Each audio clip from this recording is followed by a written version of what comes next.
99.5 FM WBAI, 99.5 Black Seinfeld, the show about nothing. At first, when I was playing this, Bastion was shaking his head in disgust. Like, how can Geo do this? Why now? But see, as the clips kept rolling on and as the song kept developing, I caught a chuckle from Bastion. He got into it because he understands that this is Black History Month and we must salute black memes that's within the culture, and that is one Dr. Umar Johnson. Well, I am familiar with most of the memes that ended up playing, so I just remembered the first time I've seen when he was in the conference. He said we had to let them be buried for good, and that was just outlandish. What was the comment? It's for good. He said, "I'm a psychologist. I can't be over in this corner psychologizing everyone." Is psychologize even a word? Not even sure. I just let it roll. It's the energy. It is the energy in the speech. Everything's off the dome. Oh, I enjoy it 100%. Ironically, though, I don't take once again. I feel like every time we play I play Dr. Umar clips. I think people think I'm a 100% supporter of Dr. Umar. No, I just enjoy him as a meme, just for discretion, just to give your minds a little bit of ease. You know, I'm not a supporter of Dr. Umar. I just think he's funny, and that's about it. That's it. That is it. He does have some good points, though. I'm not gonna lie. He has some good points, but most of the times I think he's just talking. What's the old saying? A broken clock could be right Twice a day. Twice a day. Twice a day. Yeah, because AM and PM. Yeah. Mm-hmm. Oh, okay. Yeah. That's how I feel about him. That very true, bud. But anyways, this is Trinidadi Panamanian Poppy, Rude Boy, Top Gunner, a.k.a. Crack Music, Giovanni Anglin. How are you, sir? Yo, what's going on? It's Bastion Nisha, recording live from Queens, New York. Gio is in Brooklyn, back with a brand new episode of Black Seinfeld, where you can find our stuff online. We're also a podcast as well, so anywhere that offers a podcast service, even Spotify, quote unquote. Apple, I know Gio's laughing from our last discussion last week, which you could find on pretty much any podcast platform. Just type in Black Space Seinfeld, and you see our old episodes dating all the way back to even 2015. That's right. And so we've been in the game for a long time. And if you want to follow us on social media, we're Black Seinfeld NY on Twitter and Instagram. And if you have any questions you'd like to reach out to us, please email us at blackseinfeldny@gmail.com. Yes, sir. Gia, how are you doing? I'm doing well, man. The weather's starting to get warmer, so my aura is getting better. My demeanor is getting better. My hair is feeling better. My overall mood is getting better. How are you doing, my friend? I know Haitians have some are coming up this year, especially with the Winter Olympics. Y'all have some representation this year. I don't know anything about the Winter Olympics. You don't? So I'm kind of lost in your comments. There's a Haitian skier, dude. Oh, really? Yes. Shout out to them. Yes. This is like Cool Runnings Part 2. That's kind of insane, but I know. Interesting. Are you keeping up with the Olympics? Absolutely not. I do not keep up with the Winter Olympics at all. The only reason why I know about the Haitian skiers is because, of course, our mutual friend Daoud has kept me informed. Apparently, this dude is French, but of course he's of Haitian descent. He was adopted by French people. But, you know, the Haitians felt like, you know, they wanted some representation this year in the Winter Olympics. So it's Cool Runnings all over again. So Haiti has, you know, got this guy representing the country to do skiing this year. So that's pretty exciting. Very interesting. Okay, I might look into that now. But I'm not surprised with like the whole background. Just where would you find skiing time to invest in skiing? It's almost like gymnastics. Right. You need a backing in order to do that field. They say, oh, how come the black kids can't do gymnastics? It's expensive. Same way for like real dancing. Like, it's real difficult. If you could get into those clubs at an early age and keep following, you're good. It is the same with hockey too. Same thing for hockey. It's just expensive. The gear is expensive. The gear is expensive. The ice. Yeah. Same thing for tennis. Those sports that like most people can't just randomly hop into. It's not like basketball. Like you could hop into basketball. Right. You could hop into soccer. You can't hop into golf. No, can't hop into golf. Where you gonna golf? Look, Where can you golf and you're able to afford the monthly membership? yeah, them country clubs are freaking expensive. You have to get on schoolboy Q level to start golfing. And it looks fun. It You know, does look fun. I'm it's not like I'm against golf. I'm against using land for a waste, like a golf field, but it looks like a fun sport, you know. I'm not going to call it a waste field just yet because we are on the outside looking in. Maybe once we get in, Hmm. we'll appreciate golf. But as No, of I would now, still call it a waste and still appreciate it. I could do both. Why can't I do both? it's I sort feel of the like same way fast about food. cemeteries. Oh, whoa. Explain, please. No, it's just like a waste of space. I feel the same way about highways too. A waste of space. Like, oh, there's a lot of housing. It's like, well, have you seen the map from the early 1900s? Yeah, a lot more towns has disappeared. That's just now the Grand Central Parkway. So, you know, Mm, mm, there's a lot of wasted space that we have, and we're complaining constantly. So the city is getting smaller, but the roads are getting bigger. that is true. So, what would you rather the cemetery be instead, or what would you rather do with the A bodies? Would you? town. Oh, cremation. Okay. Yeah, I feel like a lot of Caribbeans believe in cremation. No. Well, it kind of depends how their, their background, how Christian they are. Yeah. Yeah. So most likely, like a higher chance, I've bumped into Haitians that were very, very upset about other people doing cremation. Mm. So due to like religion, Protestants and stuff, a lot of Haitian Protestants out there. So Not to get all eerie, but would you want to be cremated? I don't know yet. Mm. It kind of depends on my concept of afterlife. Mm.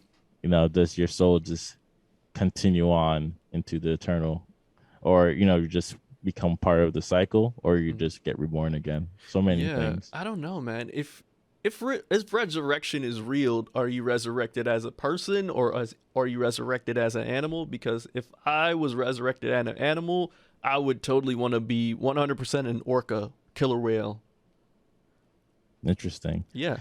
I thought about that in terms of like, I won't call it ancient, but much much older African religions. Mm. In terms of when we hear the story about when many slaves were on the slave ships and they ended up killing the people on the ship and just burning the ship down and drowning Right. in the seas. I actually had a conversation with my dad about that, and we kind of came to like a small conclusion that maybe it's like something in their religion. They believe in the afterlife where you could get reborn again, Mm. so they're fine. It's like this kind of self-sacrifice, knowing that you'll be able to come back again, knowing that Mm. if we could skip this life's pain, we'll come back. So I Mm. always think about that in terms of like religion. Like in Christianity, suicide is a sin. So you're not Right. really going to fight the battle knowing that you're going to die at the end of it. So that's something I keep thinking about. Sometimes I think about like, are we praying to the right gods? Right. That is an interesting question because of course different people have different philosophies, and with those different philosophies come different religions, and people practice those religions, and people have those different religious beliefs. And a lot of the time, even at work, I have a lot of coworkers, and they 100% believe that their religion is the right one. But what if it isn't? Sometimes I try and be that antagonist and be like, well, what if it isn't? What if this one is right? What if all of you guys are wrong and we're doing this whole religion thing completely wrong? My theory is it's up to what's the whole thing. You just have to like the prayer part is just pretty much the only part. Everything else is just like stories and how you understand Right. how it affects your life and how you live through it. And that's pretty much it. I'm not really sure it's like anything is right. It's like you're not doing anything right. It's just you're just giving more prayer. That's it. Right. And Yeah. as you Or said, you're living your own life differently. Yeah. all it is, yeah, all of those religions really are just a code on how one wants to live their life, you know? Yeah. Um, Being grace or being grateful every single day. That's like what most religions are, anyways. It's just the rules, Mhm. It's like no pork, Yeah. right? That becomes the hard factor, the hard science. Like it has to be halal, right? It needs to be prayed on. Make sure the meat is cut certainly a certain way so you'll be able to eat it. It's like that's what it is within like super recent recorded human history. This is what we're talking about right now. Yeah. It wasn't like that 5,000, 6,000 years ago, if you believe Earth is that old, but But These are also, the new rules. what also screws it up too is the conflict that comes from different religions, as we've seen already. The constant wars, all that stuff. The extremists, whether it be Christian with the KKK, whether it be terrorists that are Muslim. Even as low as like the helpful group, quote unquote helpful, like missionaries too. Yeah, absolutely. So I do see it being very challenging to coexist together without one, as you said, like I'm right. Like my way is the correct way. Because so everyone believes they're right. But on back to resurrection really quick, I want to loop it back. I always thought of, when we come back, do we even come back as earthlings? Like, what if we come back from like of a different time, maybe the future, maybe a different part of the galaxy? Like, what if that happens and our memory's completely wiped and we have no recollection of what happened in the past life, but what's happening right now? You know, I always think about that stuff. Yeah, because that's interesting. Yeah, because you could. It kind of reminds me of. I know you don't care about this, but I think Logic's third album, where Neil deGrasse Tyson was in it, and they're talking about how the character in the album kind of resurrects it, and it's not like resurrecting to the next afterlife in the future. He could be in the past, in the present. Everybody's all in one, and once you live through all those lives, that's when you're able to move forward. I actually like that part of the album. The album sucked, but I thought that the idea was pretty cool. And somehow you always bring this back to Logic. Logic needs to pay us because he put Black Seinfeld in a song. All right. But I do like some good ideas. It's just execution, you know. That is true. But I do like that theory, though, that Neil deGrasse Tyson had in that album. I think that was the album where he looked like he was on a spaceship or something like that. It was a bit cartoon animated. He was in a spaceship in the front, and in the back he had his friends. Am I remembering this wrong? Yeah, that's the second album. I think that's the one with where it looks a little bit more, I guess, Christian oriented, I will say. There's like a lot more people on the cover. Was that the Suicide Hotline record on that second album? Or was this the album when he ripped off Kendrick to Pimp a Butterfly? It's not that album. Okay, all right. I'm mixing it up. I'll have to double check. Sorry, Logic. By the way, he never even retired. He left for less than a year, and he came back. It's like no fanfare. He tried to do the famous MJ fax machine back. I'm back. Remember that? I'm just like, God damn it. Remember that? Yeah. Okay. So just to answer the old question, it's the album called Everybody came out back in 2017. Yes, this is when he ripped off Kendrick Lamar's To Pimp a Butterfly.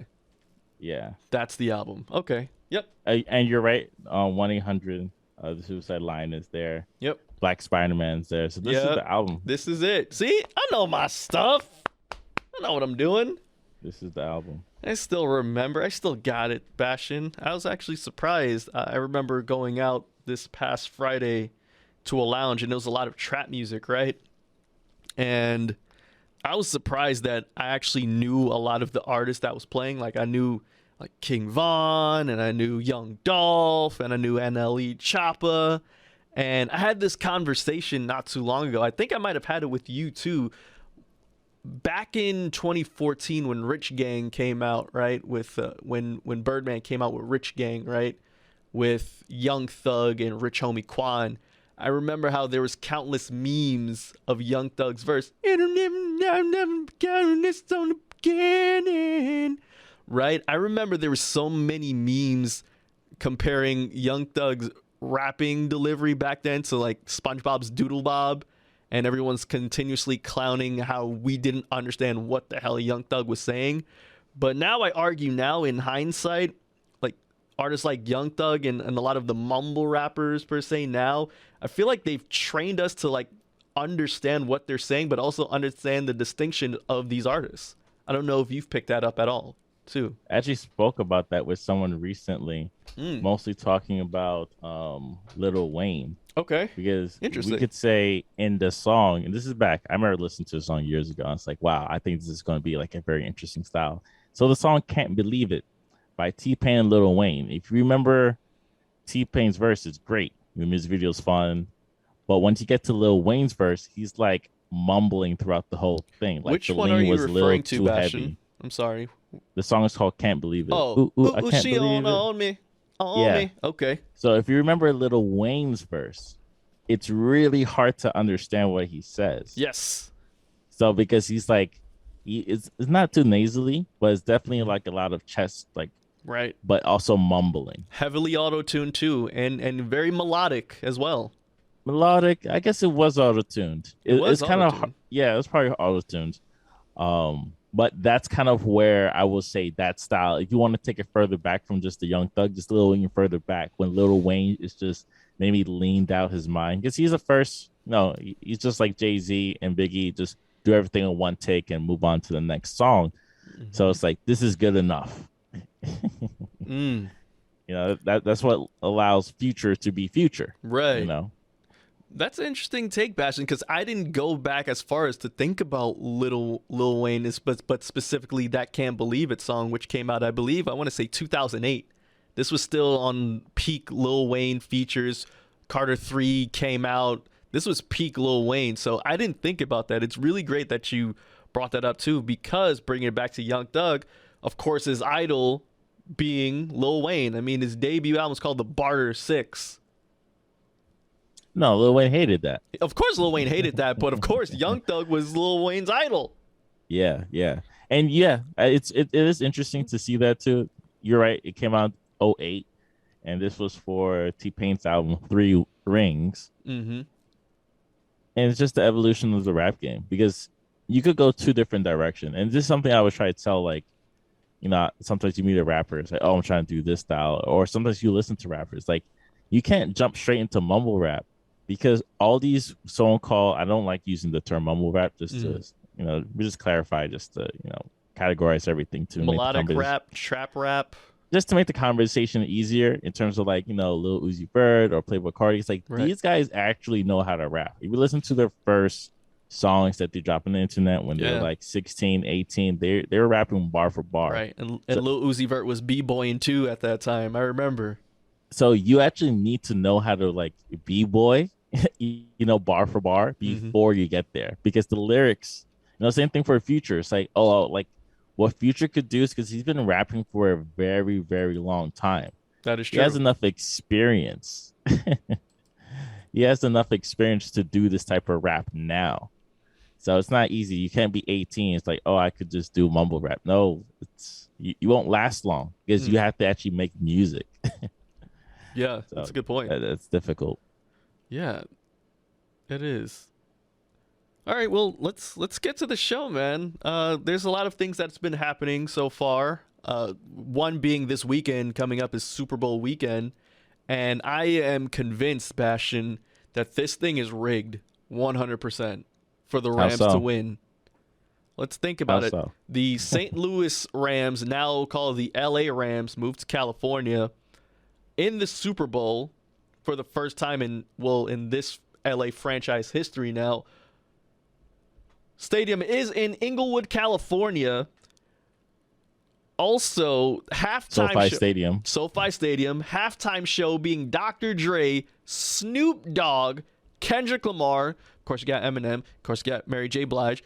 Snoop Dogg just bought Death Row Records, the name. I feel like this whole thing is rigged for the Rams to win. They have home court advantage, home field advantage. They have the damn artist advantage. You know Dre's gonna pop off California Love. You know that's gonna happen. Maybe. I don't know. I might have to disagree because it could work against them too. It's just the football gods may push it the other direction. The offense might not be hidden. The defense might not be there. It's the spotlight. It's the Super Bowl. Because people will remember that you made it, but history won't remember if you don't win. That is also true against the Cincinnati Bengals too. I must. And these are good teams. Like I was watching the play. I don't watch football like that, but I did watch the playoffs, and it was fun. Yes. You know, it's a little bit different from the NBA where it's like, you know, best of 7. But one game, make a mistake, you're gone. That's it. Yeah, I think that's what makes a lot of the NFL playoffs a bit more intense, because you can't slack off for one game and be like, oh no, it's okay, we'll come back next game. No, it's one and you're done. That's it. And God forbid that you're in the wild card game too. That means you'd have to play 3 times and win all those games to get to the Super Bowl too. You know, it's not like you. What if you have like a bye week, or what if you're already like a shoe-in, like number 1 seed? Like, okay, cool, I'll see you in like the semifinals. Doesn't work like that. Just to get, because we are recording at WBAI, just to get a little political, talking about Jay-Z and the connection with the NFL and how they were supposed to do something allegedly about, race relation in the football, but it just seemed like an avenue to bring hip hop artists back into this the halftime. Oh, okay. Katy Perry just wasn't hitting, Well, the Left Shark was hitting that performance, not so much Katy Perry. I know that performance was much more known for the Left Shark being completely off beat and off choreography. I remember that, definitely. But ever since Jay-Z became, what was he? What did he become? He I know he became like a top executive for the NFL, but executive. He became an executive for the NFL. The only performance that I remember off rip was last year, which was Abel, the weekend. Then he had Shakira and J-Lo. And J-Lo was the first one. J-Lo and Shakira was the first one? Oh, all right. So it's kind of recent. Yeah, this was the duo. This was in 2020. This was before pandemic hit. When did Kaepernick really started kneeling? So Kaepernick started kneeling around like 2018. Okay, so that's when things got a bit weird. Yeah. Justin Timberlake was there. Yes. After that, Maroon 5. Yes. Oh, yes. Now I remember Travis Scott and Big Boy was there because it was in Travis Scott's documentary. And also, people were against Travis Scott going because I think Rihanna was invited. And Rihanna said no. Right, yes. Because of Kaepernick. But Travis Scott didn't do it because this was the beginning of Corporate Scott. This was the beginning of Corporate Scott, absolutely. Because it's like, why would you turn down such an amazing opportunity? I watched it. I did watch it. Wasn't that memorable? Great. It was great. Sicko Mode? Nah, he did his thing, what he needed to do with Sicko Mode. He did the SpongeBob thing, and that I do remember it, actually. So, and then now, last year, J Balvin, Bad Bunny, Shakira, J-Lo. Yes, I remember that performance. That was 2 years. My bad. That was in 2020. That was right before the pandemic, too. Right before the pandemic. It was still normal in February 2020. So this is all with the Jay-Z and Rock Nation. Same thing as this year's Jay-Z and Rock Nation again. All right, let's also make this political, too, then, because Dr. Dre is in this. And Dr. Dre is from NWA. Does Dr. Dre play F the Police on the Super Bowl stage? No, absolutely not. That's not even the real question. I know, Bastion, but you wanted to be political here. I'm bringing politics into this. He hasn't been F the Police in years. In years, he's more propaganda now than anything. So I don't know. That's funny. If he does, only for 20 seconds. 20? I don't even give him 20. I give him 10. He's just gonna say the police coming straight from the underground. But they only have like 15 minutes, right? Yeah, and it's gonna be 15 minutes. It's gonna be a lot of. It's gonna be a lot of people too. You got like 5 people.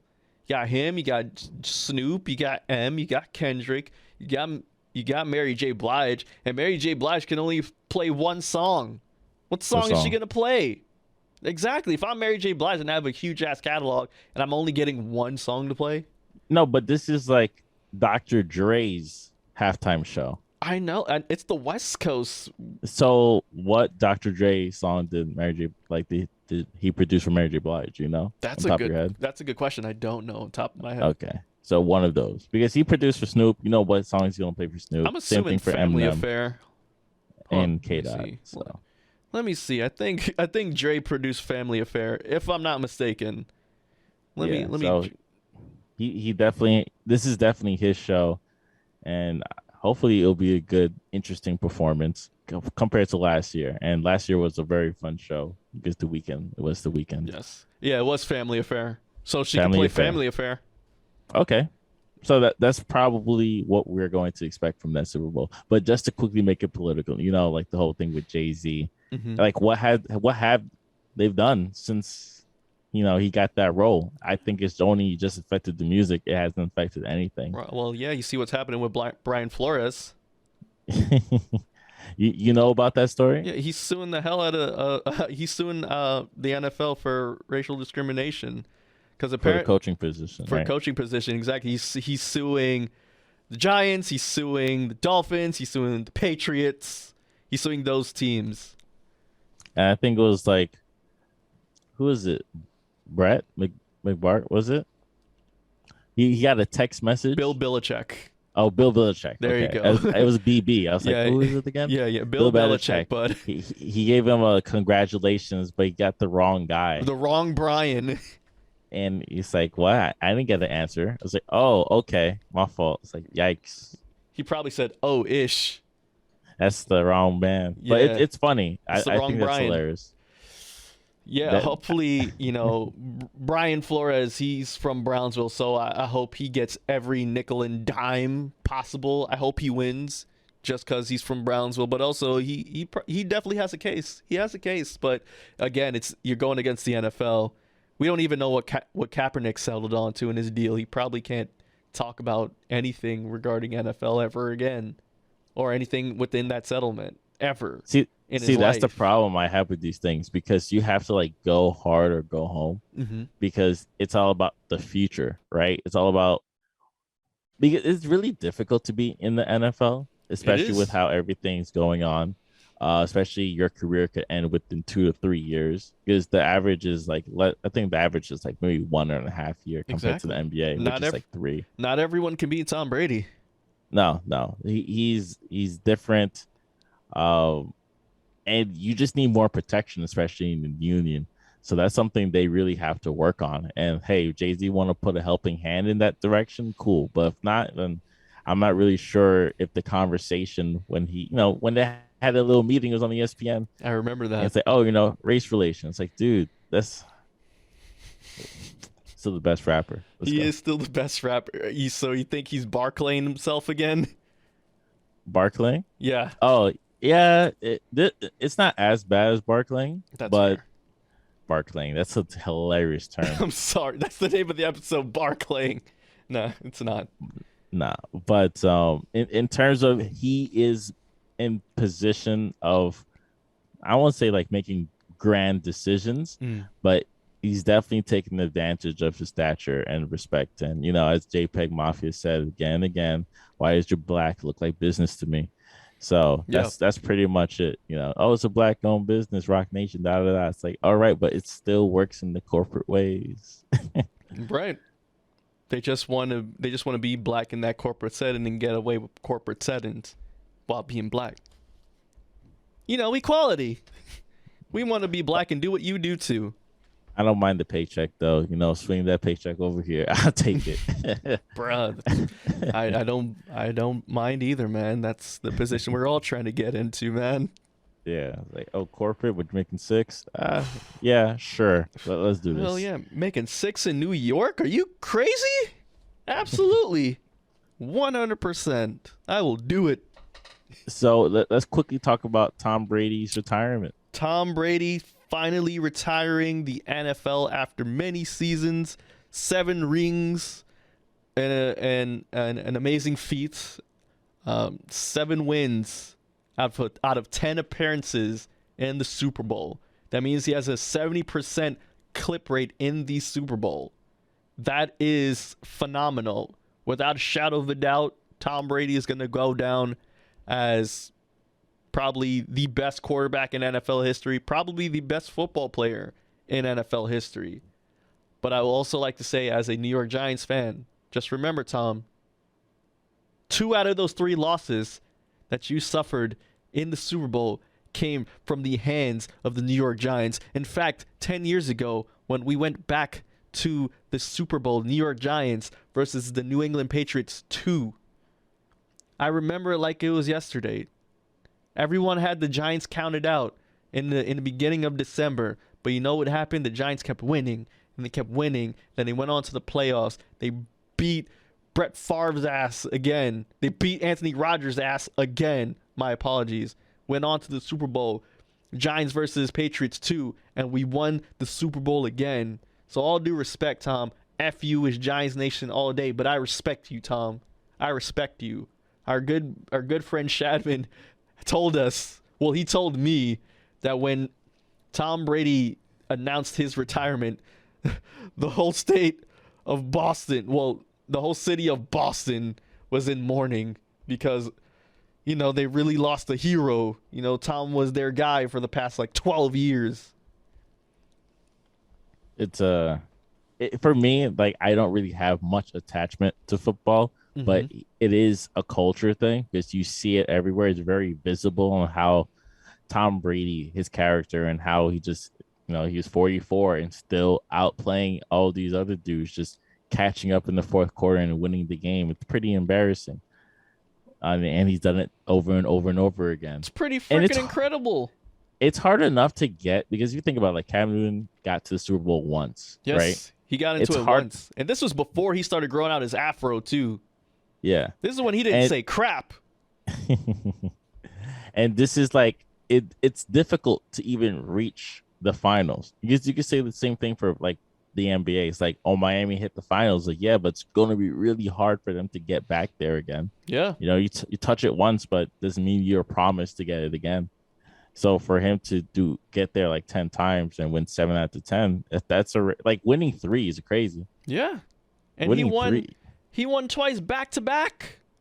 So, you know, imagine he won against New York. He'd be 9 for 10. That would be nasty. But that would be disgusting. Perfect. You know, New York won those years. It was crazy. We did. The football headed catch, it was insane. So, you know, Manning hand, like baby. For me, it's not like R.I.P. Bozo. I don't really have that distinction. I just loved the culture, and I loved how people hated on them. Oh, absolutely. But they couldn't hate on him. Yeah, absolutely. I always say it all the time. I respect the hell out of Tom Brady. I respect that man's game. It is not easy to do what he did. Absolutely not. But just because I respect you doesn't mean I have to like you. And I don't like you, Tom.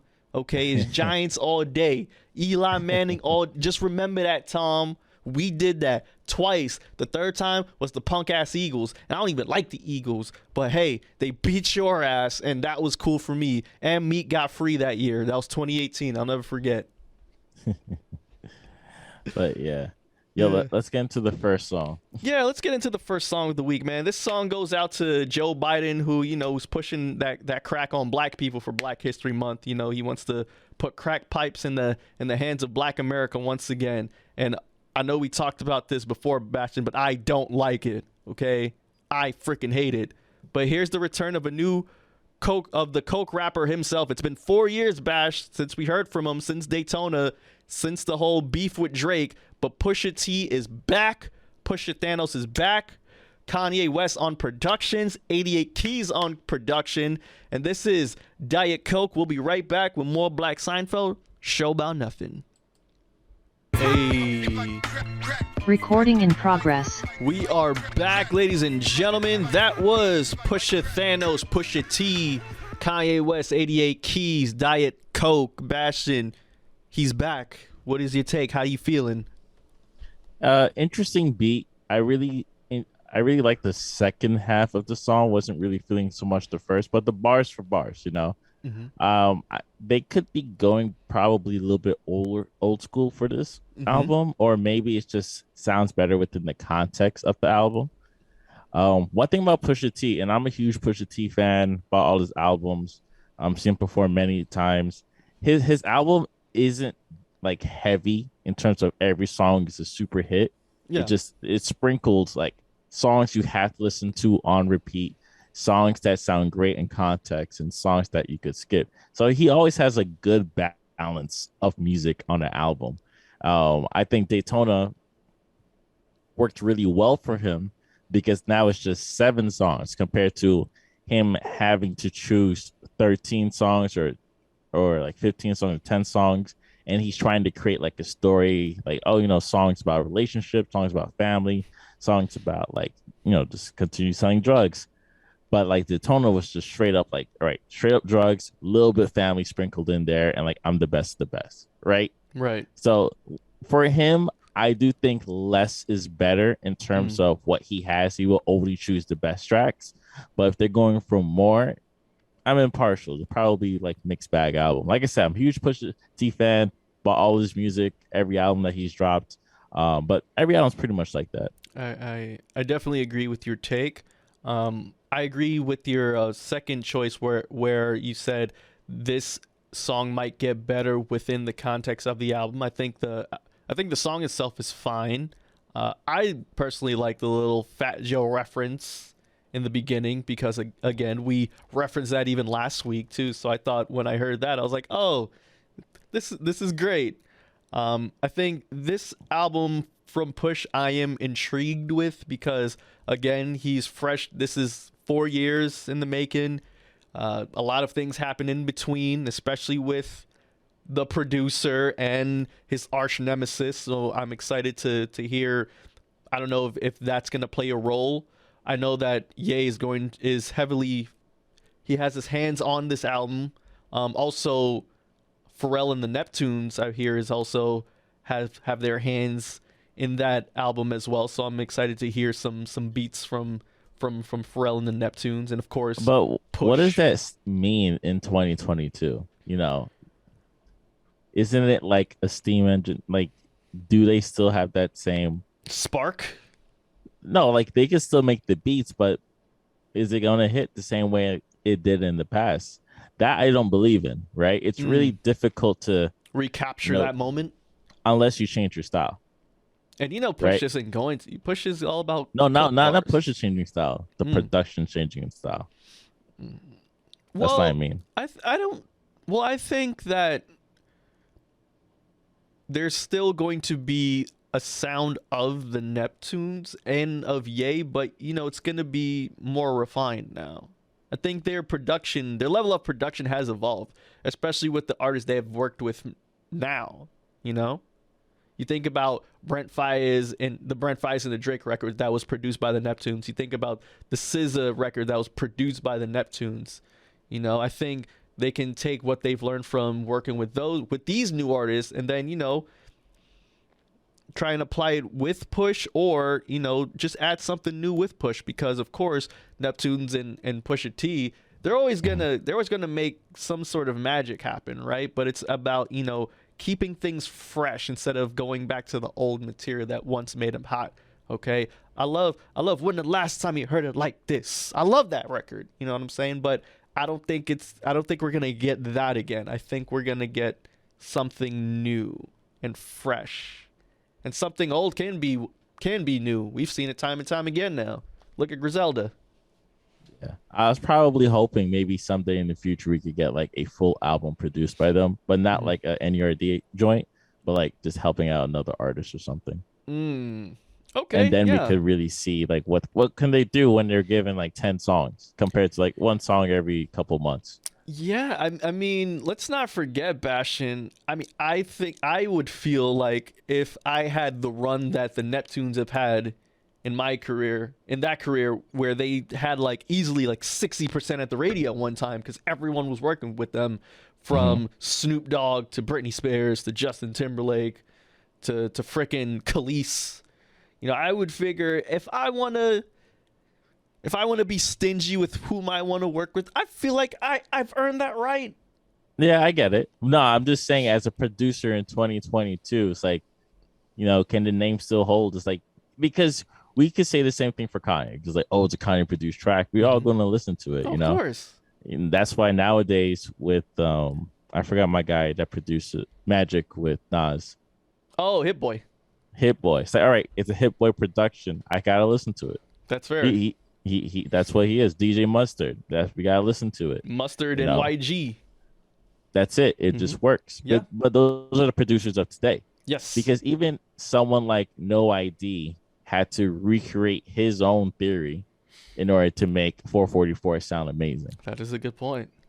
So that's just me. I'm not talking about like, you drop a single like, oh, this was produced by Neptunes. It's like, can they do a piece of project together? That would be very fun to have. I'm not dissing they can't. Right. I'm just saying I would like to see. Okay. Other than the artists that they normally work with, like Pusha T, right? Who would you want the Neptunes to work with and drop a full album with? Sort of like how they solely work with Snoop Dogg to drop Rhythm and Gangsta.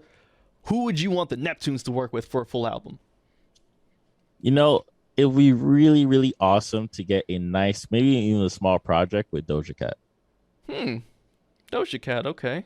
Yeah, because I think they could still create like interesting tracks and also silly tracks for her to go on. That. Because I remember seeing people comment saying like, oh, like when Doja becomes serious at rap, she's gonna be crazy. She's gonna be amazing. It's like, and maybe I'm not interested in that. Maybe I'm up for her silliness and her like, I won't call it bubblegum, but it very bright pop, but still has fun rap in it and amazing singing. So it's like, yeah, I'm fine with that. This is pretty much, as we said many times before, this is the era of post Nicki Minaj. Yes. This is her style. This is what's going to be music for the next couple of years. That's right. Might as well enjoy it now because we didn't like it growing up. Word. I've always said this and I'll say it again. Nicki Minaj walks so Doja Cat can run. Doja Cat has perfected the rap pop transition flawlessly. Now, very early too. Now I have a hot take as with Doja Cat and the pop records.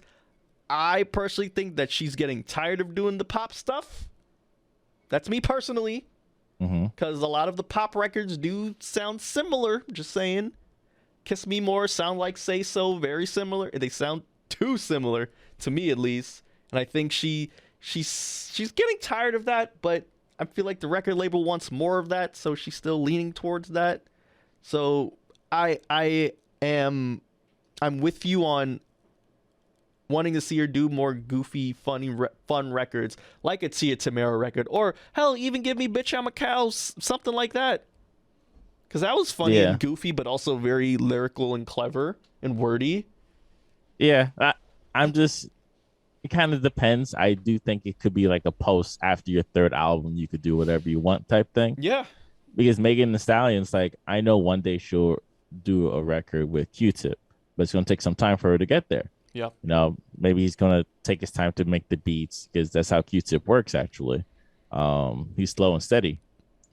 But eventually, when she drops another album, and that hits the records, then after that, will she be able to drop her pieces? Because we could talk about The Weeknd, right? The Weeknd, this album is pretty much that type of album where he could do whatever he wants. Absolutely. Where the past few albums were like, it has to be number one. It has to be selling 200 plus the first week.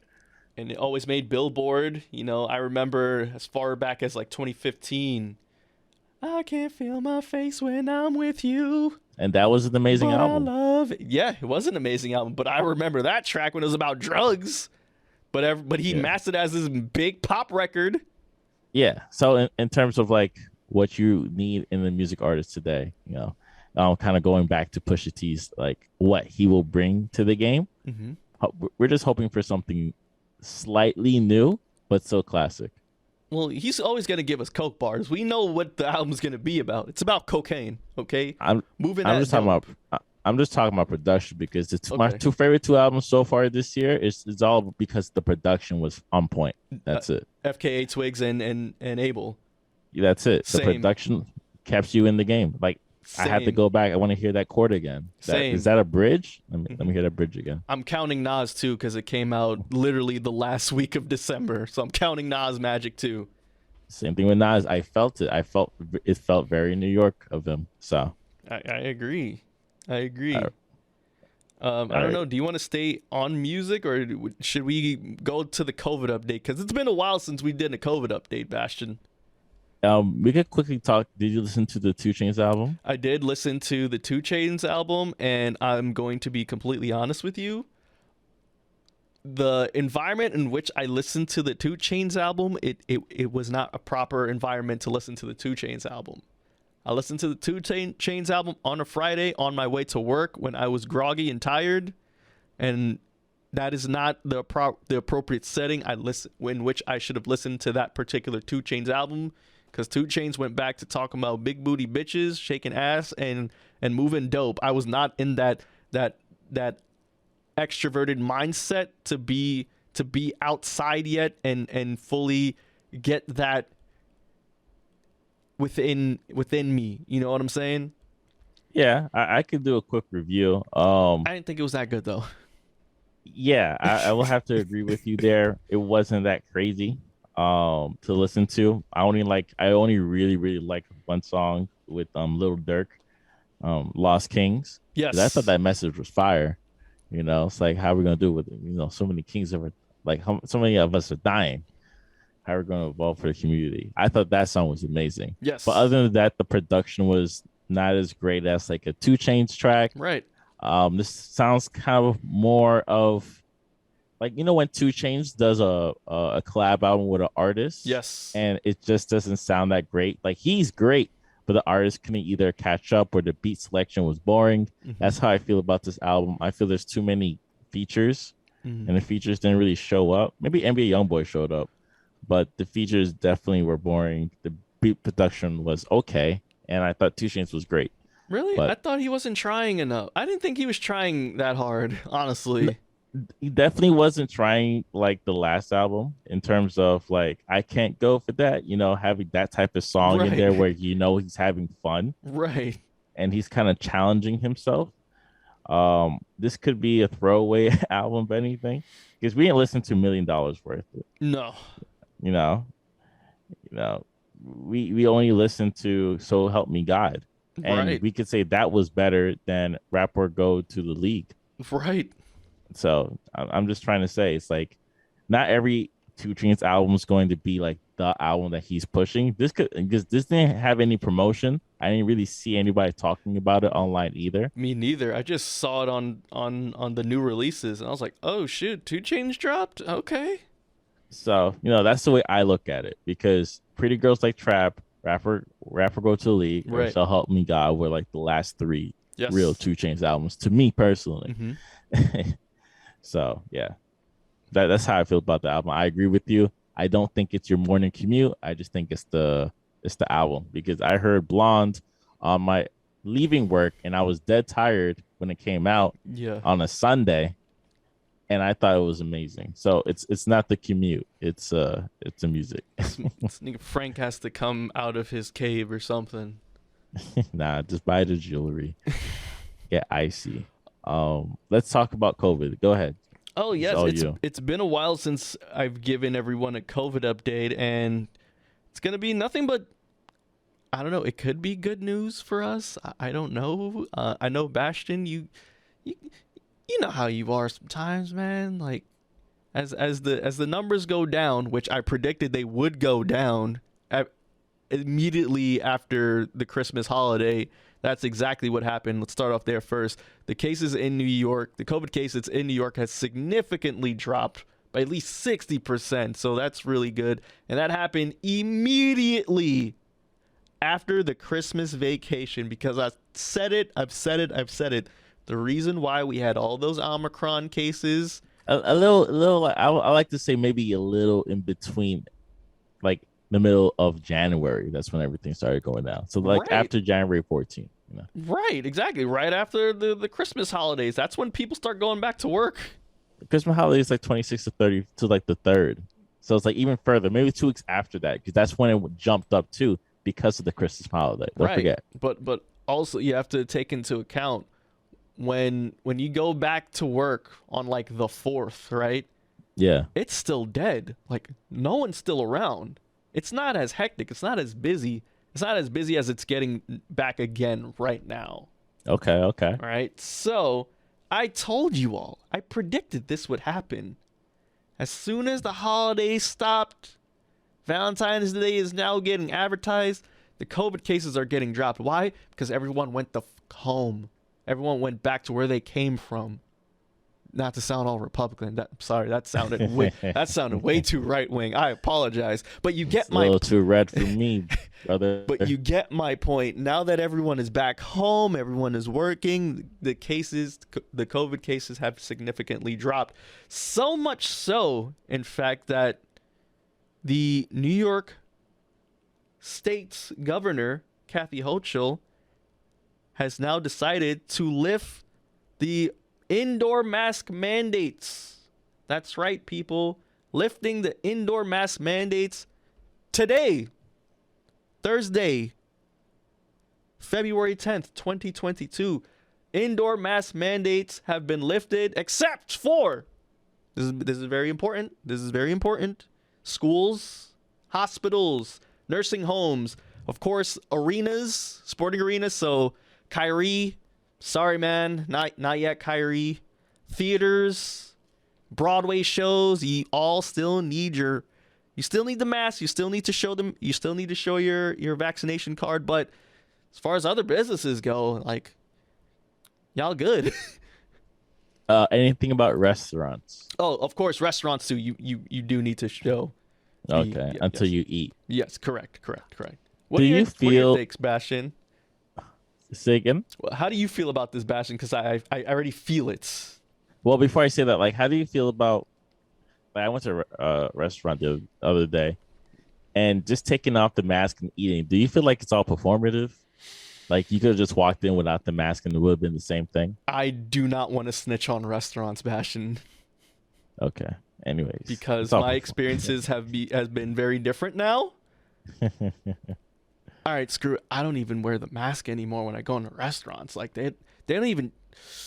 Ooh, should I? Hot topic. No, it's a New York topic. This is what New Yorkers are doing. I haven't. I'm seeing it. I'm out here. Okay, I haven't shown a restaurant my vaccination since Christmas time.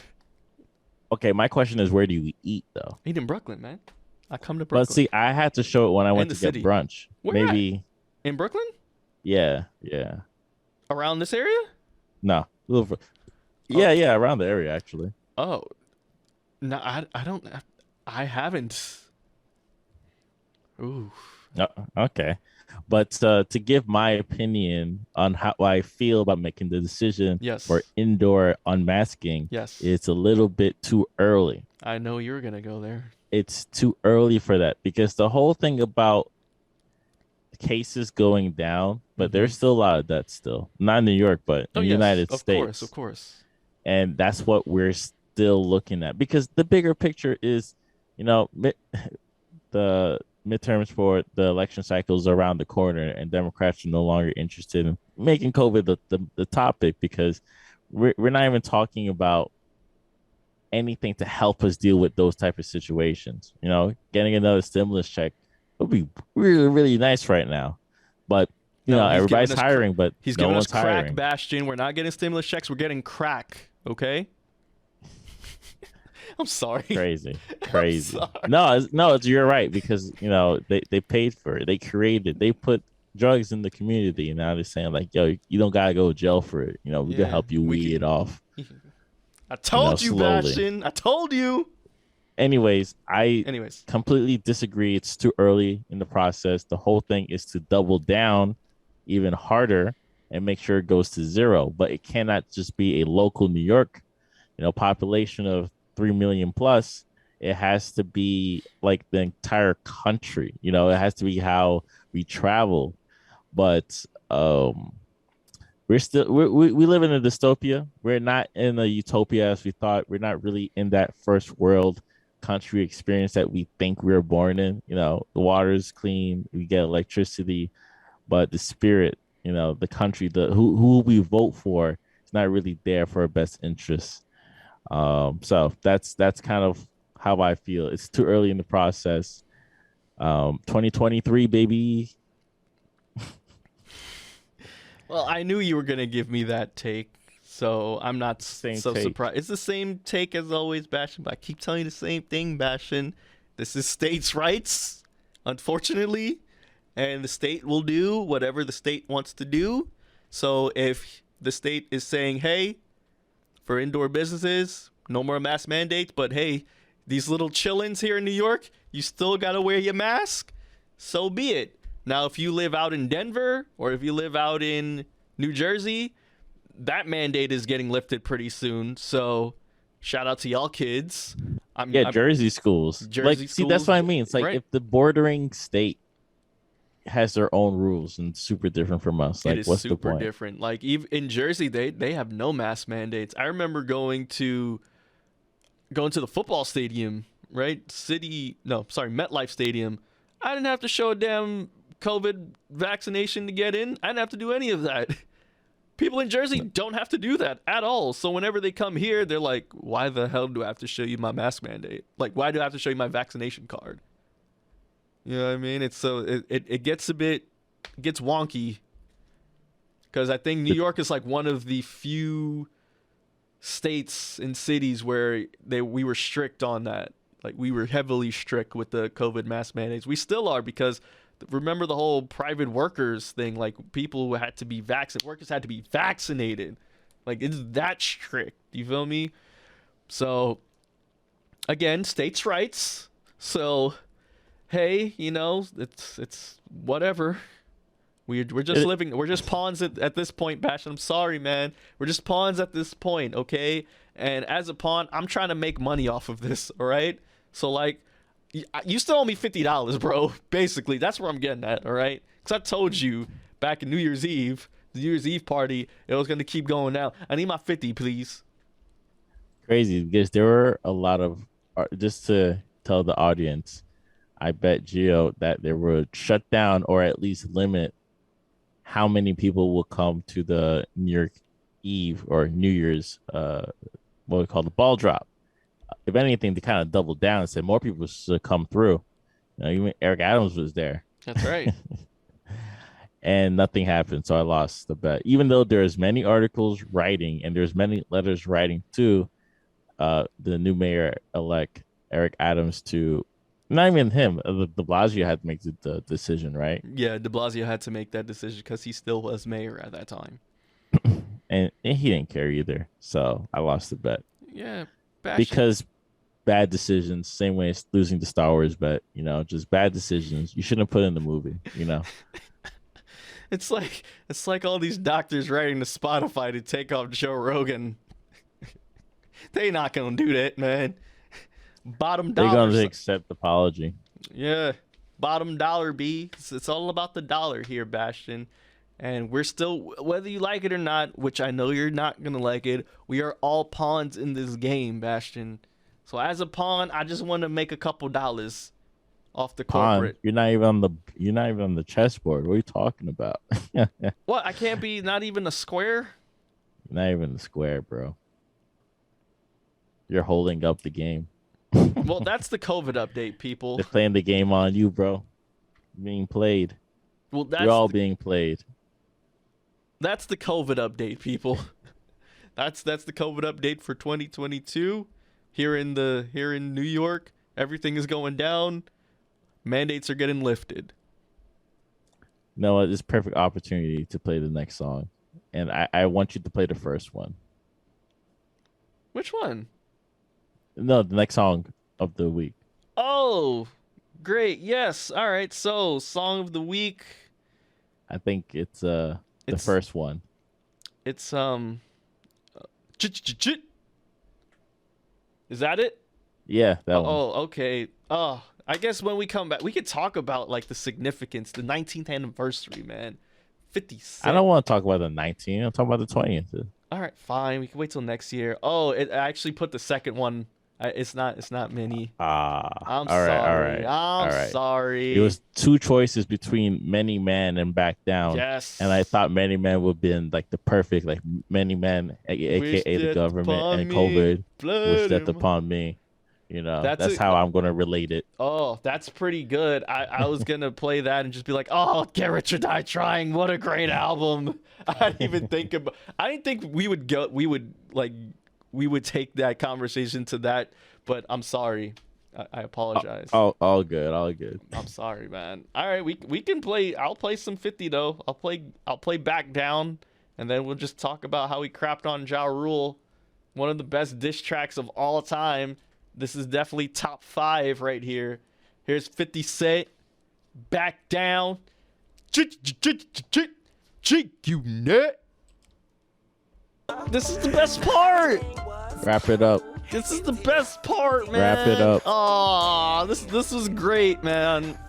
This is one of the best diss tracks of all time, Bastion. Wrap it up then. I understand you're from Hollis. Josh from Hollis. I get it. It's okay. I understand. I get Not it. from Hollis.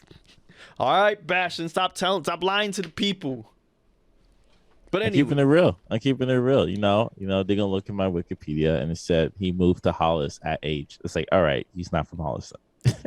it was a young age, so that counts. 14? Come on. Man. Yeah, that counts. All right, whatever, bro. Whatever, man. I haven't heard this song in a minute. So when you're rapping that part, it's like, oh yeah, completely forgot. Oh man, that's my favorite part of the song to rap to. Man, Back Down, one of the, I'd say, top 10 best diss tracks of all time. What do you think? Yeah, I like to say so. I still put like Tupac and him up there. Oh, 100%. His music video was insane. 100%. But definitely top 10, maybe pushing it. But it was a culture shock. Yeah, top 10. I like to say, as a New Yorker, top 10, definitely. Absolutely, especially because, we were around for the East Coast West Coast beef, but we were in diapers, right? So we didn't know around, but not there. We were around, but we were not there. We had no idea what the hell was happening. All right, we didn't know about Tupac or Biggie. We didn't know that stuff. But when we had our first consciousness of actual beef, not like Jay and Nas beef, but like actual, these two men hate each other and people have gotten shot and stabbed over this. It was 50 Cent and Ja Rule. Easily. No doubt about it. That we learned about 50 in the game afterwards, but no, this was it right here. 50 Cent, Ja Rule, a classic beef. This is as timeless as Batman and Joker. You know what I'm saying? This is that level of beef. These two will always be arch nemesis. All right? It's still going on to this very day, people. All right? Sure, the guns have been dropped. There's no more stabbings going on.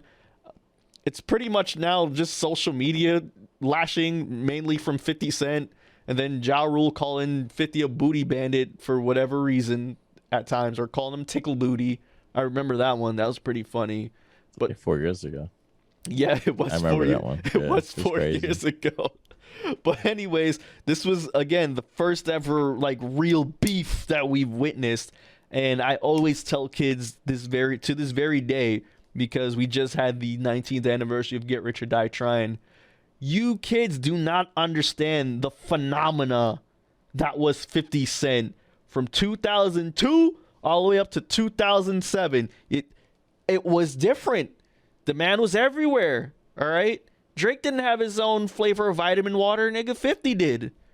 Drake didn't have his own brand of condoms called Magic Stick. 50 did. All right. He did. I didn't know. I didn't know that. Yeah. I feel that was a rumor. No, that was real. That was real, man. 50 was everywhere. Everyone. The man had his own clothing line. All right. Blue Yankee Fitty. G-Unit sneakers, right? I was a guerrilla unit soldier as a wee lad, okay? Had the G-Unit sneakers, had the G-Unit sweatsuit, had all of it. I was G-Unit out. And you know the crazy... They allowed that in your school? They allowed it in my school. They didn't allow it in your school? I can't really recall. I knew they weren't allowing certain things. I don't really remember. Okay. I feel like it was 50 Cent stuff, though. Okay. I'll say this. Now we're gonna stray away from 50 real quick. The Young Jeezy Snowman, that was banned in school. The Snowman shirts, because remember when Jeezy had his own Snowman shirts back in the day? Those were banned in school. We couldn't wear those. I didn't know about that. Oh, really? It wasn't popping. Like, I'm not from the hood or anything. You're from Hollis. Stop it. No. Around that time where the snowman, I wasn't in Hollis then. I was literally like Kew Gardens, like, Forest Hills area. Oh, okay. So no one was out there repping it, and there's no way for Lil Sebastian to know about that music. Nah. Rap TV was there, but I didn't really consume it where I wanted to like wear their stuff. Maybe like Kanye, sure. Maybe like Snoop Dogg, yeah. But it's like Young Jeezy was later in life when I realized he was awesome. Yeah, man. He made great music. The exact opposite for me in my school. I grew up in Brownsville, so yes, them Jeezy shirts were everywhere, damn it. Interesting. And they banned them craps. They banned them shirts in school once they found out what that snowman was. Immediately that was banned. But yeah, stirring back to 50, that stuff was not banned at all. And mind you, like, though that brand, that G-Unit brand, it was out for a while. Like, it was popular for like a good 2-3 years. I'm not gonna lie, it was out here. I had the G-Unit headband too. I was out here. And the crazy thing was, back in like 2002, 2001, I loved Ja Rule. Then 50 came around, and I was like, man, F Ja Rule. I couldn't say it with my whole chest because I feel the same way as you. The music was always good. Every time I played on Hot 97, 50 Cent did some cool. Like if I was part of like G Unit, yeah, I'll be with it. Right. But I'm not. I'm a kid. I really don't care. That's fair. Were they less Ja Rule hits? Yeah, I just didn't hear him on the radio anymore. Hence, I just guess I'm not listening to Ja Rule. I never owned his album. I've never listened to a whole Ja Rule album. I'm just gonna be real. That is fair too. We've only listened to the singles. That's it. And that's just the era I was in. It's interesting too because back in that era when Get Rich or Die Trying came out as well, that was when the feds was raiding Murder Inc. for their supposed and alleged dealings with the Supreme team. So that was back then in 2003. So the whole thing was Ja Rule and Murder Inc. couldn't really release music during that time, which is why you didn't hear much music after that until they got acquitted of those charges. And that's why 50 went in through a tear in just 2003 alone. Get Rich or Die Trying, and then he dropped the videos. Of course, In the Club was 2002, and then Wanksta. They shot Wanksta, and then PIMP, and then the G-Unit album came out, and rest was history, man. 50 Cent, man, what a phenomena. And now he's still relevant today with all his damn Power books and the BMF series, and he was a bounty hunter for a while, collecting money from people, bullying people on the internet for his money. It's crazy, man. 50 Cent, man. What a guy. Branson Cognac, damn it. Gotcha. All right, Bastion. So, we've been talking for a while. Time is flying by. There's this new phenomena that's been going around, specifically on Twitter for a while, and I have no idea what the hell it actually is. All right. I remember Scrabble, I remember Words with Friends, and now this new game, Wordle, has taken Twitter by a phenomena. What the hell is Wordle? I've seen everyone play this damn game, from you to like Trevor Noah to wrestlers. Everyone is on this damn game, Wordle. What is it? How do you play? And why the hell did it get so popular this quick? So Wordle is a word game where you have to find what the 5-letter word of the day is, and you only have 6 opportunities. They do tell you if the letter is in the right position, but if the letter is in the word and it's in the wrong position, they'll also let you know that too. So if you put like something like, let's say, about is the first word you start with, and A is yellow, that means the A is in the word, but it's not in the first letter. It could be the second, third, fourth, or fifth. Oh. And then you have to guess like what the next word could be. So the whole thing is the flex. Everybody's flexing. Right. Is that you'll be able to solve it in less than 4 attempts. Because once you get to attempt 6, that means you pretty much lost. 5, like you almost lost. But if you get to 4, it's like nice. Or 3, it's like even better. So that's kind of how the game works. Now, what made it pop off was apparently I could say like a quick trend, like a quick accident, because someone's playing the game and he wanted to share it without spoiling what the word is. Because you want other people to guess it. And he did something with the blocks. But, you have to put your emojis yourself. So what the creator realized is you could share it with the emoji. And that's what he did. So now, after you finish the game, and you've probably seen it on my Twitter. I have. I've seen it on numerous Twitters.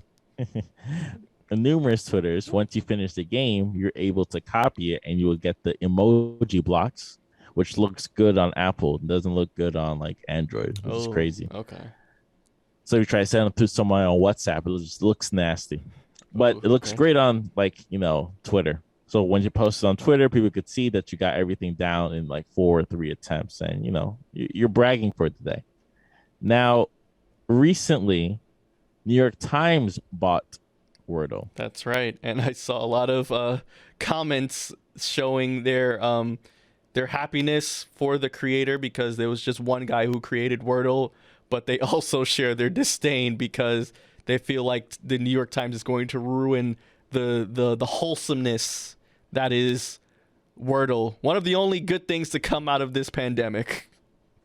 So apparently he made the game for his wife, just like to have a fun game. And then, of course, he let everybody play it on the website. Oh, that's cute. And it just blew up from there. And yeah, New York Times owning it is interesting, because the way I look at it, 2 things. They could just ruin it and no one cares anymore, or they'll just force everybody to pay, which apparently is the direction that they're going to go. You could just be grandfathered in if you continue keep playing the game as it transitions to the New York Times website. And of course, New York Times is known to have these type of word games. They do have the capacity to continue doing the word of the day, right? Compared to one person who's pretty much like, you probably have to code a whole dictionary in, and you have to change it up. The formula, it might be a little bit more difficult compared to if New York Times works on the game. So he was fine selling the game. Right. He was, he did what he could do with it. He said he was kind of running out of ideas for it already. So he thought it was a good opportunity to sell, get a couple milli from it. Well, that's key. That's what we all wanted to do anyways. Sell our ideas to a corporation for a couple mil. And they could expand it. They could hire the people. They could, stop unionizing and stuff. Let the corporations handle that. I just want my mill. Does he get any royalties from it, from like being the creator, or? I don't know. That's something that he has to probably talk about. I don't think there's much money really to be made in that game at all, anyways. Because if you were to pay just to play, it would just be like $2. Every now and then, New York Times gives you the deal $2 a month. Right. So you pay your $2 a month if you get that deal, or just pay $12 a month. $2 a month, so you can read all the articles you want. And you're only going to read like 5. Of course. So that's what Wordle is. It just popped off because people just needed a new game that isn't Candy Crush. So I would like to shout out to like the moms, the older parents. It's pretty much like their type of game too, and also the younger people. It's just something you could quickly do in the morning or in the afternoon, and it's just fun to share with people because it doesn't take much. Anybody can play the game, and it's only a 5-letter word too. Do we get any clues about the word? But it's only the boxes that keeps the letters, right? Like you don't get like a meaning of the word or something, an adjective, a noun, something. No, it wouldn't be fun because, like I said the other day, I think the word was dream, right? And I saw a lot of people get to 6, but I didn't start playing yet until like maybe the middle of the day. So when I started, I always start with about, and then I forgot what word I did. And then I think I solved it within 4. So, all right, the last word is dream. That's kind of how it is. Like, you don't know what the word signifies, and you might overthink it if you don't start it immediately. Because like I said, I saw a lot of people mess up, and they're angry at the word. So I was nervous I was going to get it by number 6, but I got it pretty quickly. Nice. but that's kind of how the game works. So them not adding any type of, oh, it's a noun, oh, it's this, oh, you can find it in that. No, don't do that. Just start with your first word. If you want to do I do about, because the T's are there in the AOU. Mm-hmm. That's how I do it. That's how I play the game. And yeah, it's a fun. Yeah. Is it going to last to the end of the year? I don't think so, unless New York Times could make it, more accessible and easier for everybody to use. So I don't want to log in with my Gmail account, that type stuff. Do you think, I don't know, call me crazy, do you think further down the line when it goes over to the New York Times, do you think they're probably going to add another box and make it a 6-letter word? Yes and no, because they're just like anything in life. Once you create something, someone else will find a way to make it either slightly better or just slightly different. The joke all like capitalism breeds innovation, but it's just the same thing, just garbage recycled, right? Yeah. Trash remastered most of the time. My favorite terminology. And nowadays you could find like bootleg Wordles where you could do 6, 7, 8, and you have more options. So it could be like 8 options, like 8 chances to get it right. Damn. So yeah, it was very quick. The clones, that's what they're called. The clones were out. Attack of the Clones, the Wordle clones. Yep. So if you were just can't wait, it's that itch. You gotta scratch that itch. You can't just wait every 24 hours for a new word of the day. Like you want to play for hours and hours, you're just going to download one of those clones. Hence, that's why it says, like, is it profitable? No, not really. Because I could just play a really good clone that someone could make in the next 6 months and not go into one of the New York Times, and that's it. Yeah, I totally get it. I totally understand. For the listeners, the best example is... Don't say chat house. Chat house? No. The clubhouse, the chatty house. No. What's the bird game that Angry Birds. No, not that one. The other one. What bird? Where you have to tap it and it had to move up and down, up and down. Oh, Flappy Bird. There you go. Flappy Bird that was and an error. Wordle are the same thing. I want people to like the feeling. That was an error. Flappy Bird was an error, man. The feeling of like just understanding the greatness of something. And the popularity was the reason it got ruined. Yeah, and then we got Flappy Bird, and then we got Flappy Bird at Dave & Buster's. Yeah, then you got the clones. Then the clones is what people ended up playing, try to scratch that itch. Yeah, but it's just not the same. It's not Flappy Bird. The first one. It's not, it's not like enjoy that first Wordle dose. while you can. Yeah, it's not like that first dose, that first taste. Yeah. Yeah. Well, thank you for that explanation, that clarification, Bastian. I think you'll like it. I think you enjoy it. I do think it's a play in the morning game because you'll be overthinking it in the afternoon. Right. So maybe on your commute, I'll send you the link and you can just quickly play it. Has think ever become the word of the day? Possibly. Okay. I haven't played like so long where I remember most of the words. Right. But some of the words I do use, some of the words it's like it never comes up. And luckily they tell you what the word is if you don't know what the word is. Oh, okay, cool. Oh no, like they still won't give you the word if you get it wrong. Oh. I mean, like if you don't know and you got it right, they'll give you the definition. Got it. Okay, cool. So that's Wordle, everyone. And just in case if you wanted to know what the hell it was, like I did, thank you for that, man. I appreciate it. Of course. Winding down, man. Got a little bit more stuff to talk about. First thing, since it's Black History Month, the Boondocks, which was supposed to be rebooted on HBO Max, is no longer be in productions. I'm sad by this, but also, maybe this is for the better. One, of course, we had the late John Witherspoon, who passed away earlier on. But also, another reason why I think we're not going to get the new Boondocks is Regina King's son passing away as well, too. So we have 2 deaths she's mourning. Of course, there's no longer any John Witherspoon to be Granddad, iconic role. I think this is for the best. I think it's for the better, Bastion. I don't know. I didn't think about that. Yeah. I actually considered how expensive or how difficult the animation would have been for them not to do it. And they probably, in my mind, this is why I thought they probably canceled this, because they kept looking at the animation and how difficult it is to animate it. And they decided not to go for it. Oh, because okay. That's what I think in terms of like what they're trying to do. I think the script was another thing, and finding the voice actors is another important thing. But what I considered, like, if you're HBO and you're looking at your current animation and like how they're not doing so great, and you're going to invest in another animation show, because I watched like episodes of Young Justice, decent season this year, but last year, but it's so weird. You could tell where they kind of cut the budget. It's very visible.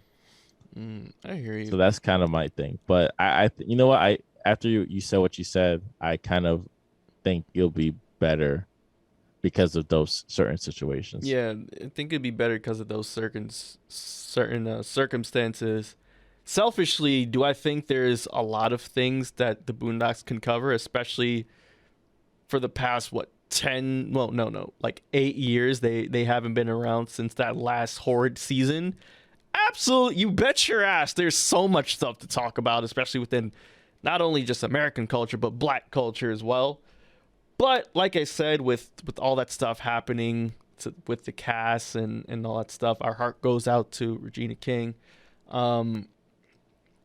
Yeah, I think it was just those circumstances where they were just like, you know what, I think it would be best if we just put the nail on the coffin with the Boondocks and just remember what the Boondocks was. Remember all of the iconic episodes from yesteryear, you know. My favorite one being the R. Kelly episode, easily. Still one of the best episodes ever. Bastion, what are some of your favorite Boondocks episodes? I'll definitely say some of the more Riley-centered season 3 episodes. Like when he was like selling chocolate. That's a good one. Or when he was hanging out with the badass kid. Oh, yes. LaMilton. LaMilton. You know, they had a little documentary. Yeah. I guess it was based on a real kid. Yes. Who did both of the crimes that he was on the newspaper, like stealing the car and also beating his grandmother because she didn't want to buy him fried chicken. Right. I think his name is like Lamarian. I like doing hood stuff with my friends because it's fun. Yeah. And he's back in jail again, bro. Being a damn savage. That was a good episode, man. That was a great episode. I think they parodied Juice, too, in that episode, no? Yeah, at the end. And see, that's what I mean. That's what I like about, I was going to say, Star Wars. Because they did that a lot in Clone Wars when they parody or reference.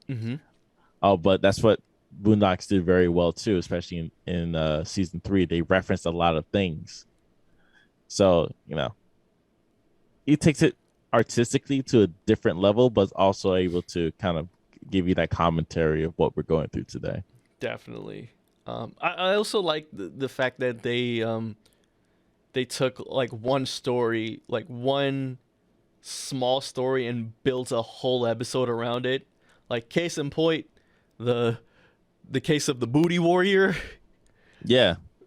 One of the most iconic episodes ever, because it took from that small clip of Lockdown, right? Fleece Johnson, who talked about his love for booty in jail, and they made a whole episode about it, and Tom's fear of going to jail and, you know, that happening to him. So I thought that was one great episode, man. And that's not a reference. It's reference on a real thing. So it's even funnier. Yes, because the guy it's not is like real. They're making it up. Because he's 100% real. Yeah. The saying, the way he commented, it was just a rip of real life. And yeah, for them not to bring it back for season 5, I'm perfectly fine with it. Same. we don't really talk about season 4 because they just don't remember what they're writing. And Aaron McGruber wasn't a part of that at all. And this is what happens when you change your writing staff and you're not prepared. So yeah, it happens like that. I will say though, the 4th season, the very first episode was fire.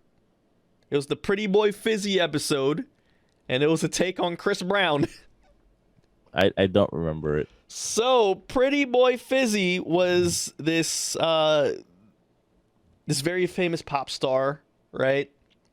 And he was very talented, but also he had anger issues, and he beat the brakes off of his very famous pop star girlfriend as well.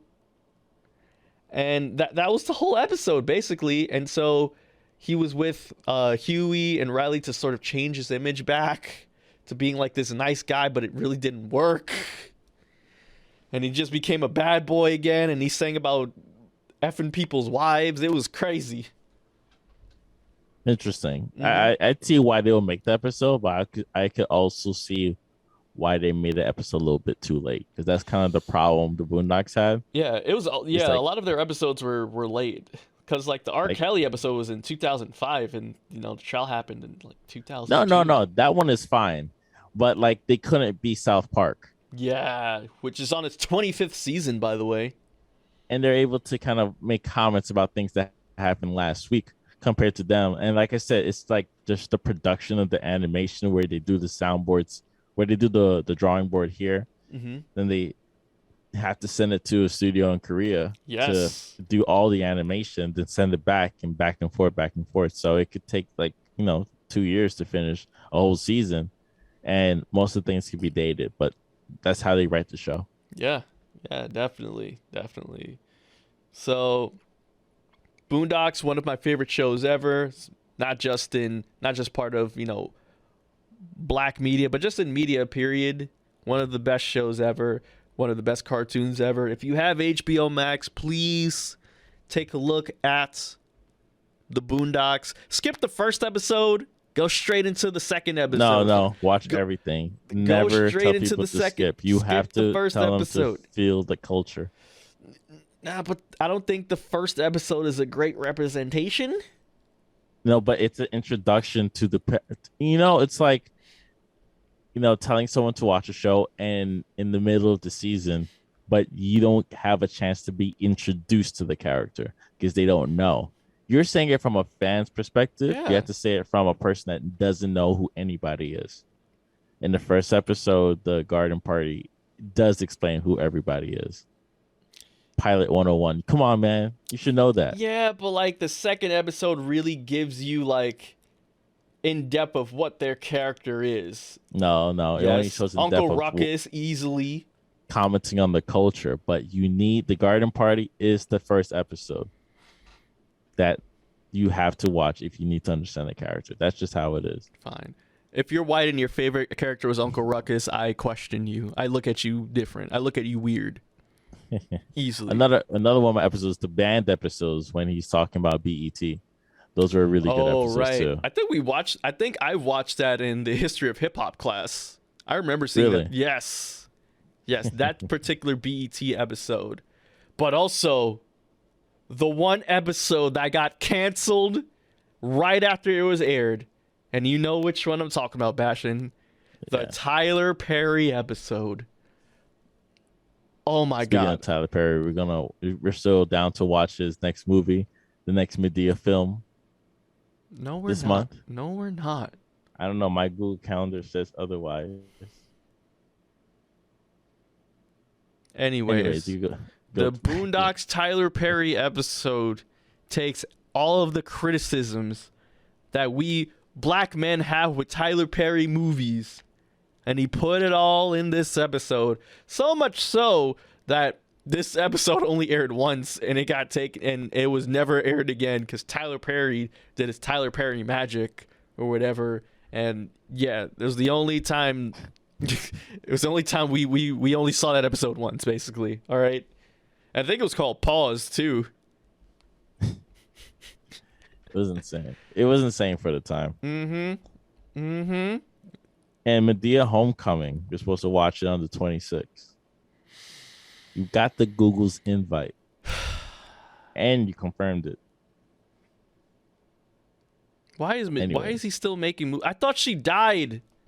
No, she didn't die. Medea don't. There was like a Medea funeral thing. I thought she was gonna die in that.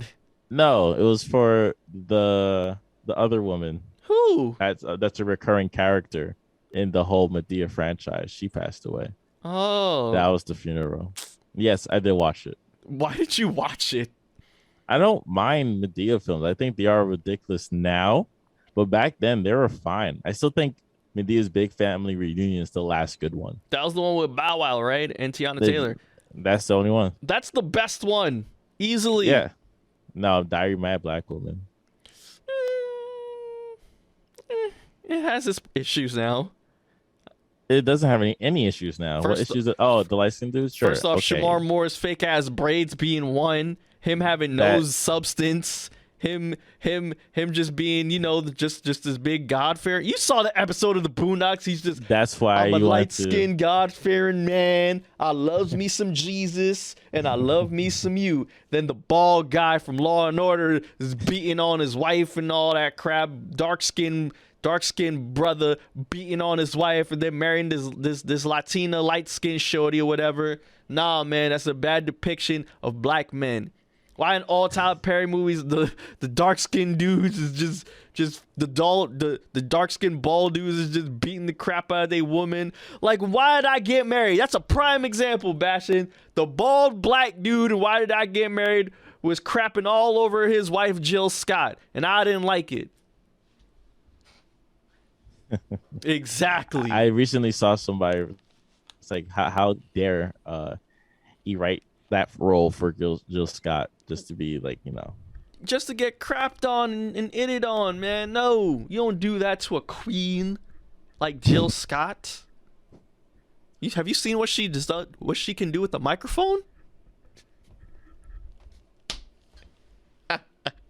Anyways, oh man, the Oscars.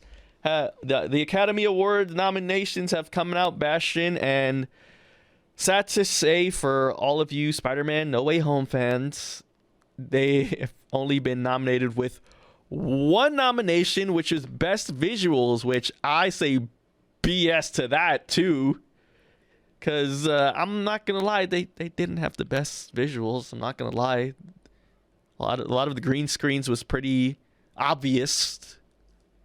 Having the Best Visual Award is nonsense to me, because they never, I think I saw this like small YouTube videos, like they never give it to the right movie. Right. They give it to the popular movie. They give it to the popular movie. It's like, oh, but this movie had everything going for it. Yeah, it didn't get nominated for anything else besides this one thing, but that one thing is what they should win. Freaking Star Wars 9 got the Best Visual Award. Well, visually it was there. It was there. But there is no content because it wasn't a good movie. So you have to give the awards to the people that are creating these effects, because they need to bring it up to the next job to make sure they're still in the game. They're still in the effect game, Mm-hmm. The thing with the Academies, Bash, and I say this every year, man, the Academy, they're not fond of the popular movies. They're not fan of the big blockbuster, especially superhero films. They're not a fan of that stuff. They always care about the art of the film, the art of the cinema. They're snobs like that. Did you see Power of the Dog? That's the film with the most nominations. Have you seen Power of the Dog? No, have you? It fucking sucks. I saw it last night because I didn't want to be wrong on this. I sat down. I saw Power of the Dog. The director of Power of the Dog. Hold on, let me get her name real quick. Real quick. Sorry, people. I should have done this earlier. But the director of the movie, Jane Campion, guess what? Not a huge fan of superhero films. So I'm gonna spoil it because you're not gonna watch it. So it was probably her wet dreams to kill off Doctor Strange. Benedict Cumberbatch is in this movie. So it was her moist dream to kill off Doctor Strange, and that's exactly what she did in this film. They had a good cast, though. Benedict Cumberbatch, like I said. Kristen Dunst, so Mary Jane Watson is in this film.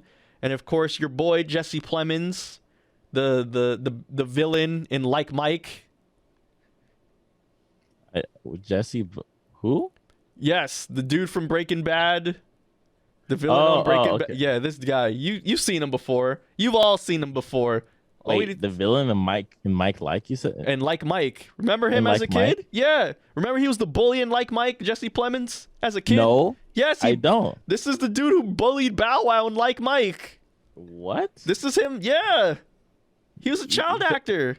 He's such an amazing actor. He was a child actor first, man. He bullied Lil Bow Wow first. What? That's amazing. That's insane. That's him, yeah, bro. Oh, that's him. That is him, bro. He's such a great actor. Great actor, man. He was also in one of my favorite shows of all time, Breaking Bad. Of course. You tell me he's always played the villain? He's always played the villain, except for this movie. He was not the villain at all. My boy, typecasted.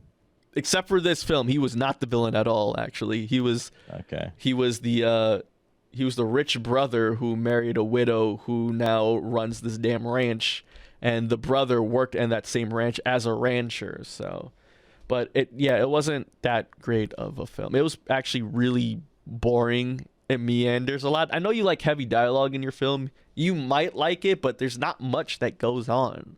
Like, it takes a while for that tension to build, and then once the payoff is there, it's like, oh, okay, that was pretty cool. But how it got there, it's a struggle to get through. I'm not gonna lie, it was a struggle to get through. It wasn't that fun. Interesting. I might still check it out, maybe. Check it out, definitely. It takes place in the 1800s, well, early 1900s, so there's definitely no black people in this film. They didn't exist back then. Oh, they exist, but they were all right. Anyways, but yeah, Power of the Dog has the most nominations, and not a big fan of it. I'm sorry, but yeah, at least Dune got nominated for Film of the Year. Have you seen Dune yet? No. Oh, I'm not in a rush to watch things. I think it was just like how I was feeling at the time. But it is something I need to watch like as soon as possible. Yeah, man, take a look at Dune. Because I think the joke online is that because Dune was nominated, Timothy Chalamet, right? Yes. Like, he is a really good actor. Like, people are trying to meme him, like, oh, he's like, kind of corny, but at the end of the day, it's like, no, like, his catalog so far has been amazing. Wait, why are they trying to meme him? No, it's like a joke. It's just a joke. Oh, okay. Like, it's now to the point, it's like, you can't really meme on it anymore. He is really good at what he does. Yeah, he's good, man. Don't hate on Timothy. No, it's a joke. It's a joke. Okay, cool. The internet's never too serious. Okay, cool. Just want to make sure. But no, he a good actor, man. He good. Word, hell yeah, he was in Interstellar. He was in Lady Bird. He was in a lot of nominated Academy Award nominated films. Lady Bird being one of them. Call Me by Your Name was another one. Now he got Dune on that list, man. He good. He's supposed to be the new Wonka too, right? Allegedly. Allegedly. I mean, we saw the picture of him, though, no? Ain't this him? Ain't this your boy? Yeah. I don't know if that was real. Oh. We'll see what happens when they announce the trailer. Fair enough, man. But anyways, I already know who's going to win for some stuff. Like, for Academy Award for Best Animation, Encanto's getting that hands down. I don't see any other one getting it. I don't see Raya the Last Dragon getting it. I don't see Luca getting it. It's definitely going to be Encanto. I've just kept hearing about this damn movie every day. It's like the new Frozen phenomena. That's how much I've been hearing about Encanto. What about you, Bastion? Have you heard about Encanto? No. What is it, on Disney? Yeah, it's on Disney Plus. No, I did not pay attention to that. Me neither. I don't pay attention to movies. You know, it's only like things that are captivating, like Vengeance. Okay. It's coming around the corner. So. Okay. Well, I know that there's something you are going to pay attention to now that the season finale is over. Boba Fett, it's finally over, so I know you're going to be binging through it. I've seen some episodes. I'm not going to lie. Starts off pretty slow. We can talk about it next week. Okay, it picks the up, man. I'll tell you that much. It picks up. We could break it down next week. You don't know anything, right? I know everything. Oh, you do? Okay. But I know nothing, so. Nah, but you know. Yeah. You know. I wasn't trying not to do anything either, so. Okay. It is what it is. Okay. I thought you were just doing the whole, I don't want to like wait every week, so I'm just going to wait till it's done and then watch it all without trying to like know everything. It's okay. Okay. Not everybody's so like excited, but I'll be able to dissect it next week with you. Okay, cool. And then Obi-Wan's coming out soon. I'm excited for that. I don't really feel it anything until I see it. That's how I feel. I keep my hopes real low. The same way it's like going into Mandalorian season 2. It's like, it's gonna be whatever. And the first episode blows your mind. It's like, all right, it's gonna be great. Okay. That's what I'm hoping. Is that how you feel for the new Batman? The Vengeance? Yes. Yeah. I keep calling it Vengeance because that's what the trailer right. Shows. They keep calling him Vengeance, not Batman. Fair enough. Yeah, I'm excited for that. I do have a problem with how much they're advertising it. Like how they're showing a little bit too much of the film for me. Are they? Yeah, so like even I think I was watching something on YouTube and the trailer there's pretty much showed the entire like 2-minute scene inside a church. Oh, so interesting. I was like, wow, they're showing the whole thing. Last time a movie like this tried to show too much was Dark Knight Rises. So I mean, Dark Knight Rises wasn't awful. Like, it wasn't bad. It wasn't better talking about it. Yeah, because it came off of what was at that time the best comic book movie ever in The Dark Knight. You know what I mean? Like there was high expectation for that movie for the follow-up, which is Dark Knight Rises. So, I don't blame The Dark Knight Rises. Like, it's not a bad movie. It's just not what you wanted it to be, you know? Yeah. This talk is 10 years late, so I'm fine. It is 10 years late. Damn, it really was 10 years late. Whoa. Damn, that came out 10 years ago. Yeah. We're getting old. That's how it is, man. Damn. That's crazy. All right. Well, anyways, I think that's it. I don't have anything else I want to talk about. Pretty much good to go. All right, cool. That was Black Seinfeld, ladies and gentlemen. Thank you all for tuning in. Once again, if you like what you are listening to, please subscribe to us on all podcasting platforms. Just Google Black Seinfeld and just pick the first one you see. Or just go to blackseinfeld.com where you can get our latest and greatest episodes. Also, subscribe to that YouTube channel. Clips are coming back very, very soon. Subscribe to our TikTok, our Instagram, our Twitter, all Black Seinfeld NY. If you'd like to leave a comment, if you'd like to reach out to us, if you want to draw some hot tunes for your head top, please, blackseinfeldny@gmail.com. Bastion, would you like to add anything else before we say goodbye to our guests? I'll tune in next week. We'll be back. We're going to do a quick, we're definitely going to review Boba Fett as a TV show and like the future of Star Wars. But yeah, definitely tune in. All right, ladies and gentlemen, take care. Have a great rest of the week. We're going out to Kate Trinata, Intimidated, featuring her. Peace.